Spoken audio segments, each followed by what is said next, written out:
Where does money go during a recession? Well, if everybody starts saving money, it can feel like there's less money during a recession, but a far bigger contributor to there being less money during a recession is the fact that when you repay a loan to a bank, the money no longer exists.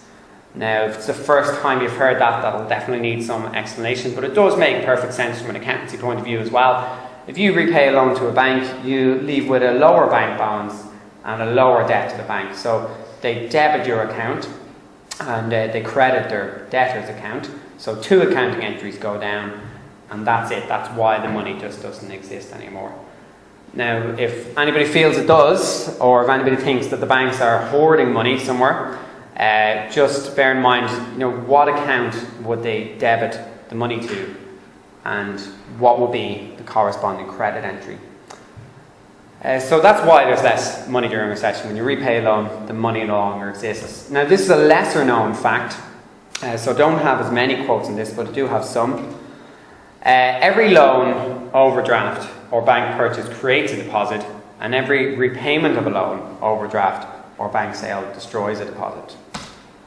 If all bank loans were paid, no one would have a bank deposit, and there would not be a dollar of currency or coin in circulation.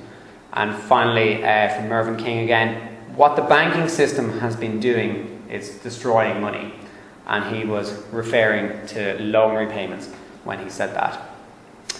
Now, we have a couple of guides on the Eurozone monetary system. So on the left there is kind of the layperson's guide for us. This is called How Banks Create and Destroy Money. And not only does it explain everything that I've just explained there, but it also explains how the central bank creates central bank reserve money. If you transfer money from here to some bank in Spain or whatever, exactly how that affects the ECB's balance sheet and so on. The graphics are quite pleasant in it, and the language is as simple as we can keep it. So if nobody's familiar or wants to get more familiar with how the monetary system operates, this is a good guide.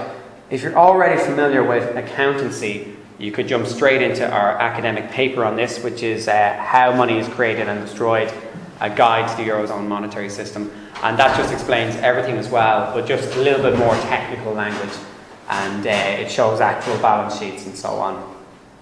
Now, if nobody, or if there's anyone who doesn't really want to read up on this, our sister organisation in the UK, Positive Money, have a really well-paced video series on this called Banking 101. So their website is www.positivemoney.org, and their video series is called Banking 101.